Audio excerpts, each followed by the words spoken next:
Hello guys, कैसे हैं आप लोग। आई होप कि आप सभी लोग ठीक होंगे। मैं हूं अभिषेक और आप देख रहे हैं स्टडी विद अभिषेक। तो गाइस लेके आ गया हूं नेवी MR SSR AA तथा Indian air force Indian Coast Guard के लिए सामान्य अध्ययन यानी जनरल अवेयरनेस का पार्ट 11, जिसमें हम 15 क्वेश्चंस करते हैं फुल एक्सप्लेनेशन के साथ में। तो इससे पहले पार्ट 10 तक कंप्लीट करवा चुका हूं मैं। अगर आपने नहीं देखा है तो उन सभी पार्ट्स की प्लेलिस्ट जो है, यानी ये जो होल प्लेलिस्ट है, वो इस वीडियो के डिस्क्रिप्शन में मिल जाएगी, उसका लिंक मिल जाएगा। वहां से आप जाकर के इस वीडियो को देखने के बाद उन सभी पार्ट्स को जरूर देखिएगा एक एक करके। तो शुरू करते हैं वीडियो को, लेकिन उससे पहले बोलना चाहूंगा कि अगर आप चैनल पे नए हो और अभी तक चैनल को सब्सक्राइब नहीं किया है तो चैनल को सब्सक्राइब करके बेल आइकन को जरूर प्रेस कर देना, ऐसे ही वीडियो सबसे पहले पाने के लिए। साथ ही साथ आप हमें इंस्टा और टेलीग्राम पर भी ज्वाइन कर सकते हैं। इंस्टा आईडी आपकी स्क्रीन पर है और दोनों का लिंक डिस्क्रिप्शन में मौजूद है। तो चलिए शुरू करते हैं। तो गाइस फर्स्ट क्वेश्चन है यानी 151 नंबर, भारतीय अर्थव्यवस्था में परिवहन का सर्व प्रमुख साधन कौन है? हु इज या फिर विच is the most important mode of transport in the Indian economy? राजमार्ग यानी हाईवे, जलमार्ग वाटरवे, रेलवेज और एयरवेज। राइट आंसर हो जाएगा ऑप्शन सी यानी रेलवे। रेलवेज जो है, इंडियन रेलवेज जो है, वो इंडियन इकोनॉमी में ट्रांसपोर्ट का सबसे प्रमुख यानी मोस्ट इंपोर्टेंट मोड है। भारतीय अर्थव्यवस्था में परिवहन का सर्व प्रमुख साधन जो है वो कौन सा है? रेलवे है। ऑप्शन नंबर सी करेक्ट हो जाएगा। गाइस आगे बढ़ेंगे, लेकिन उससे पहले एक और चीज बोलना चाहूंगा कि जो भी आपका स्कोर हो वो ऑनेस्टली कमेंट सेक्शन में कमेंट जरूर करें आप, और ये भी बताएं कि आप कहां से हैं। ठीक है, चलिए आगे बढ़ते हैं। दूसरा क्वेश्चन, बौद्ध धर्म के संस्थापक कौन थे? Who was the founder of Buddhism? Mahavir, Guru Nanak, Gautam Buddha और कबीर। राइट आंसर हो जाएगा इसके लिए गाइस ऑप्शन नंबर सी यानी गौतम बुद्ध। गौतम बुद्ध ने ही बुद्धिज्म यानी बौद्ध धर्म की स्थापना की थी। Gautam Buddha was the founder of Buddhism. अच्छा, इनका जो नाम था, रियल नेम था, वो सिद्धार्थ था। बचपन का नाम सिद्धार्थ था, उसके बाद इनका नाम गौतम बुद्ध हुआ। एंड इनका जन्म जो है वो 563 BC में हुआ था, इस टाइम पे हुआ था। और कहां पे हुआ था? लुम्बिनी, ये नेपाल में है, लुम्बिनी में हुआ था इनका जन्म। और इनकी मृत्यु हुई थी 483 BC में। और ये मृत्यु कहां पे हुई थी? कुशीनगर, इंडिया में। कुशीनगर में इनकी मृत्यु हुई थी 483 ईसा पूर्व में, और 563 ईसा पूर्व में इनका जन्म हुआ था लुम्बिनी में। अच्छा, ये जो बौद्ध धर्म है ये विश्व के लगभग 200 देशों में इसके अनुयायी है यानी मौजूद हैं। आगे बढ़ते हैं। नेक्स्ट है हमारा, भारत में प्रथम रेल टर्मिनल कौन है? Which is the first rail terminal in India? Bandra terminal, Bori Bunder, Chhatrapati Shivaji terminal और Thane railway station. Right answer हो जाएगा इसके लिए ऑप्शन बी यानी बोरीबंदर। बोरीबंदर जो है ये भारत का प्रथम रेल टर्मिनल है। ठीक है, first rail terminal of India है। अच्छा, ये एक कंपनी थी the great India peninsula company, उसने ही इसे बनाया था। कब इसका निर्माण हुआ था? 1849 में। 1849 में इसका निर्माण किया था, जो कि एक 21 मील की 21 माइल की ये है रूट, 21 माइल की रूट है, जो कि बोरीबंदर से है, जो कि अभी बाद में बोला गया उसे क्या?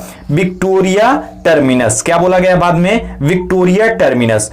ये है बॉम्बे टू थाने, यही है जो कि बोरीबंदर के नाम से भी जाना जाता है। आगे बढ़ते हैं हम। 154 नंबर क्वेश्चन है, जीएसटी लागू करने वाला पहला राज्य कौन है? Which was the first state to implement GST? Maharashtra, Assam, Delhi और तमिलनाडु। राइट आंसर हो जाएगा ऑप्शन नंबर बी यानी असम। असम जो है ये पहला राज्य था जीएसटी को लागू करने वाला। Assam was the first state to implement GST. कब इन्होंने किया था? इन्होंने किया था 12 अगस्त 2016 में। 12 अगस्त 2016 में इन्होंने इसे लागू किया था।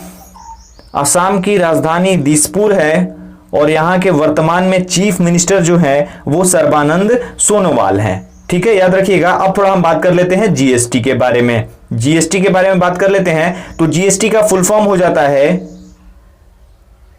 Goods and service tax, goods and service tax इसका फुल फॉर्म हो जाता है। उसके बाद ये जो है फ्रांस ने शुरू किया था, कब? 1954 में। 1954 में फ्रांस ने पहली बार जीएसटी लागू किया था, सबसे पहला देश था फ्रांस। अभी लगभग 160 देशों में ये लागू है भारत के कुल लेकर के, ठीक है। चलिए आगे बढ़ते हैं हम। हिंदी साहित्य का सबसे प्रसिद्ध उपन्यासकार किसे माना जाता है? Who is considered to be the most famous novelist of Hindi literature? Mahadevi Verma, Dinkar, Subhadra, Kumari Chauhan और मुंशी प्रेमचंद। राइट आंसर हो जाएगा इसके लिए गाइस ऑप्शन नंबर डी, यानी कि मुंशी प्रेमचंद। मुंशी प्रेमचंद को जो है ये माना जाता है कि ये हिंदी के प्रसिद्ध, सबसे प्रसिद्ध उपन्यासकार हैं। किसे? मुंशी प्रेमचंद को। इनके बारे में अगर थोड़ा हम बात करें इनकी जीवनी के बारे में, तो इनका जन्म हुआ था 31 जुलाई 1880 में, 1880 में, 31 जुलाई 1880 को इनका लमही विलेज, लमही गांव में जन्म हुआ था, जो कि वाराणसी में मौजूद है, उत्तर प्रदेश में। आगे बढ़ते हैं हम। हीराकुंड नदी परियोजना किस नदी पर है? Hirakud river project is on which river? Mahanadi, Damodar नदी, गंगा नदी और कोसी नदी। राइट आंसर हो जाएगा ऑप्शन ए, यानी Mahanadi. Hirakud river project is on Mahanadi. Hirakud नदी परियोजना महानदी पर अवस्थित है या फिर स्थित है। अच्छा, ये महानदी है कहां पे और ये परियोजना कहां पे है? तो ये ओडिशा में है, ओडिशा में है। और ये कब हुआ था? इसका निर्माण जो है 1957 में, ठीक है। इसके बारे में अगर बात करें तो इसकी जो लंबाई है यानी लेंथ है, इस परियोजना की, हीराकुंड जो बांध है, इसकी लंबाई लगभग 25.8 किलोमीटर है। 25.8 किलोमीटर इसकी लंबाई है। अब बात कर लेते हैं उड़ीसा के बारे में। तो उड़ीसा को आप जानते हैं, उड़ीसा की राजधानी भुवनेश्वर है और यहाँ के अभी वर्तमान में मुख्यमंत्री नवीन पटनायक हैं। काफी अच्छे मुख्यमंत्री हैं ये उड़ीसा के, नवीन पटनायक। और इनका कौन सा दल है? बीजू जनता दल, यानी बीजेडी। आगे बढ़ते हैं। भारत में रबड़ का उत्पादन करने वाला अग्रणी राज्य कौन है? Which is the leading rubber producing state in India? Jammu and Kashmir, Bihar, Kerala और राजस्थान। राइट आंसर हो जाएगा option C, Kerala. Kerala is the leading rubber producing state in India. अच्छा, अब कुछ जो राज्य हैं वो इसे कंपटीशन देने की ओर आगे बढ़ रहे हैं, लेकिन अब भी केरला नंबर 1 पे बना हुआ है, ठीक है। तो केरला बहुत ज्यादा प्रोड्यूस करता है रबड़।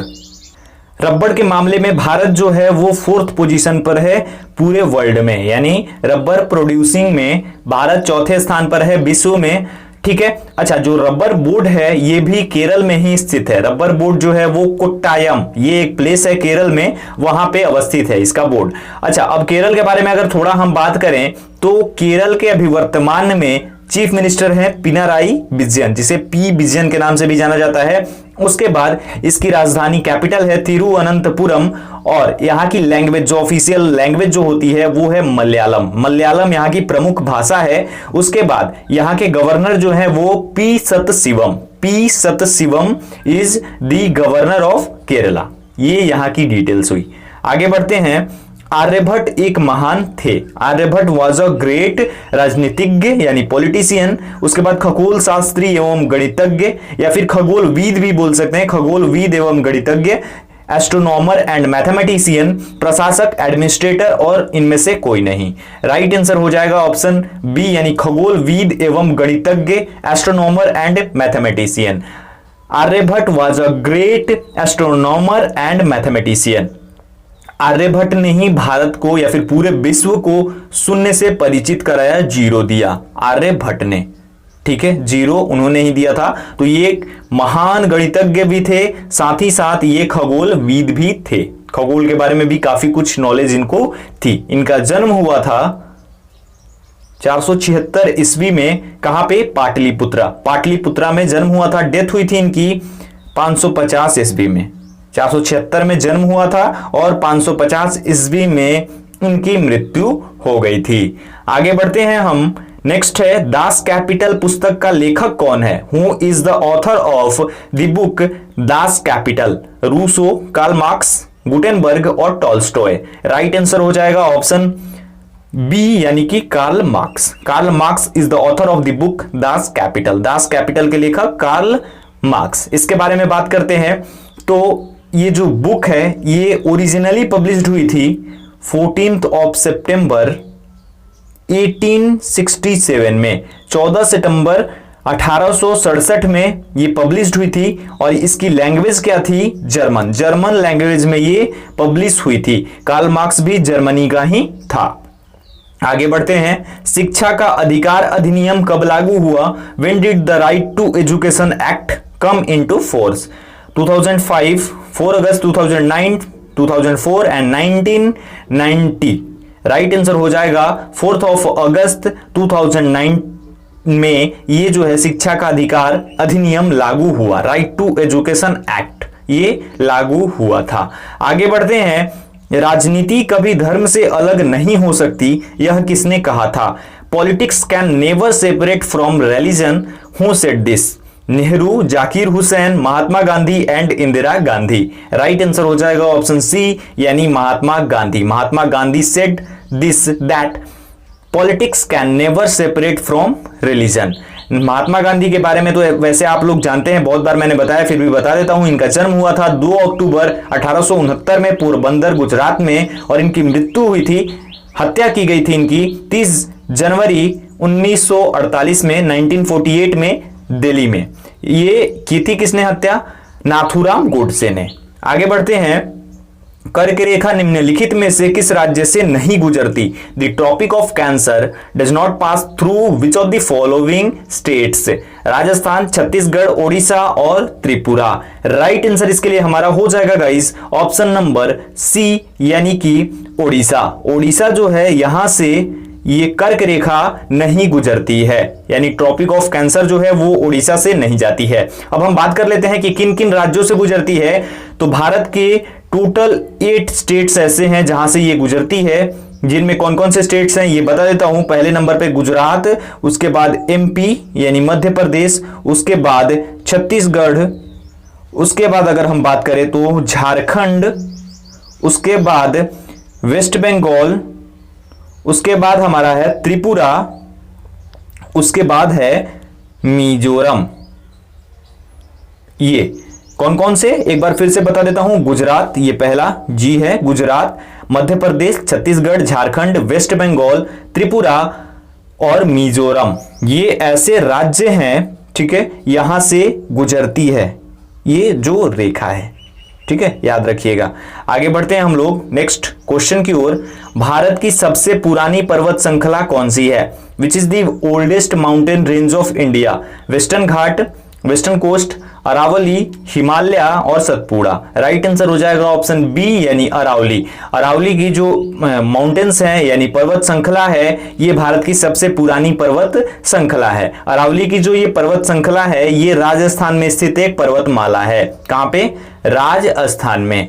राजस्थान में अवस्थित एक पर्वतमाला है अरावली, ठीक है। लगभग ये जो है इसकी लंबाई 560 किलोमीटर है, इसका दायरा 560 किलोमीटर। आगे बढ़ते हैं। क्षेत्रफल की दृष्टि से भारत का सबसे बड़ा राज्य है। India's largest state in terms of area? Madhya Pradesh, Rajasthan, Maharashtra और Uttar Pradesh. Right answer option B यानी Rajasthan. Rajasthan is the longest या फिर ऐसा बोल सकते हैं कि largest state in terms of area in India. Bharat का क्षेत्रफल के दृष्टिकोण से सबसे बड़ा राज्य कौन सा है? राजस्थान। उसके बाद दूसरे नंबर पर मध्य प्रदेश है। और अगर हम बात करें इन टर्म्स ऑफ पॉपुलेशन तो उत्तर प्रदेश। उत्तर प्रदेश पहले नंबर पर है पॉपुलेशन में यानी कि जनसंख्या में। तो राजस्थान के बारे में थोड़ा अगर बात करें तो यहाँ की राजधानी जयपुर, पिंक सिटी जयपुर। जयपुर को पिंक सिटी के नाम से भी जाना जाता है, याद रखिएगा। यहाँ पे टोटल 33 जिले हैं राजस्थान में। तो ये आगे बढ़ते हैं हम। 165 मानव खोपड़ी में हड्डियों की संख्या कितनी होती है? What is the number of bones in human school? 16, 20, 29, 22। Right answer हो जाएगा ऑप्शन डी यानी कि 22। टोटल 22 हड्डियां होती हैं मानव के खोपड़ी में। The number of bones in human school is 22 bones. 22 bones होते हैं, 22 हड्डियां होती हैं। तो ये हमारे आज के 15 क्वेश्चंस थे।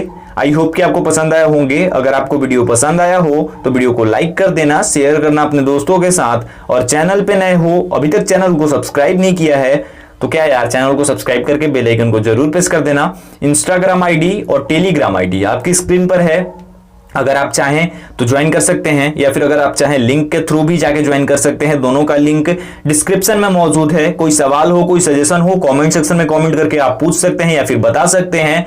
साथ ही साथ इस वीडियो में इतना ही, मिलता हूं एक और वीडियो के साथ। तब तक अपना ख्याल रखें, अपनी फैमिली का ख्याल रखें, घर पे रहें, सुरक्षित रहें। Stay home, stay safe. Thank you so much.